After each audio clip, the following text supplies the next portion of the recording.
नमस्कार दोस्तों, कैसे हैं आप सब लोग। चलिए शुरू करते हैं आज एक बहुत ही अच्छी कहानी। बहुत समय पहले की बात है।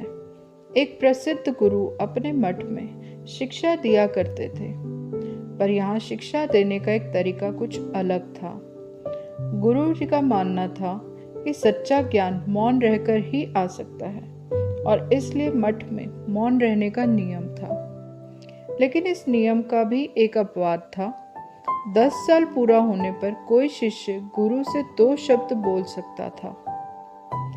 पहला 10 साल बिताने के बाद एक शिष्य गुरु के पास पहुंचा।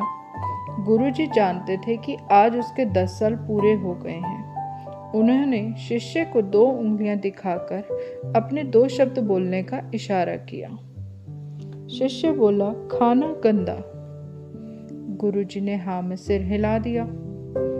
इसी तरह 10 साल और बीत गए और एक बार फिर वो शिष्य गुरुजी के समक्ष खड़ा होकर अपने 2 शब्द कहने पहुंचा। शिष्य बोला, बिस्तर कठोर। गुरुजी ने एक बार फिर हाँ में सर हिला दिया।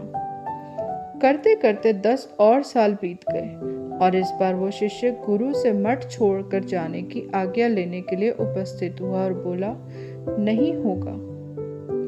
गुरुजी बोले, जानता था, और उसे जाने की आज्ञा दे दी। गुरुजी मन ही मन सोच रहे थे, जो थोड़ा सा मौका मिलने पर भी शिकायत करता है, वो ज्ञान कहाँ से प्राप्त कर सकता है।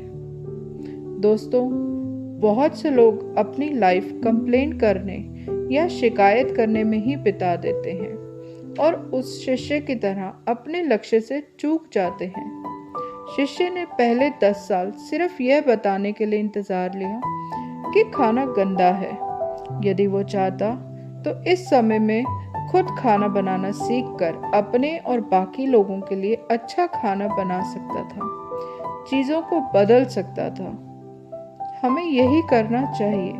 हमें शिकायत करने की जगह चीज़ों को सही करने की दिशा में काम करना चाहिए और कंप्लेंट करने की जगह हमें खुद को बदलाव बनाना चाहिए, जो हम दुनिया में देखना चाहते हैं। दोस्तों, अगर आपको मेरी ये कहानी पसंद आई तो प्लीज़ इसे लाइक, शेयर और सब्सक्राइब ज़रूर करिएगा, ताकि मेरी आने वाली कहानियों को आप पहले सुन सकें। Thank you.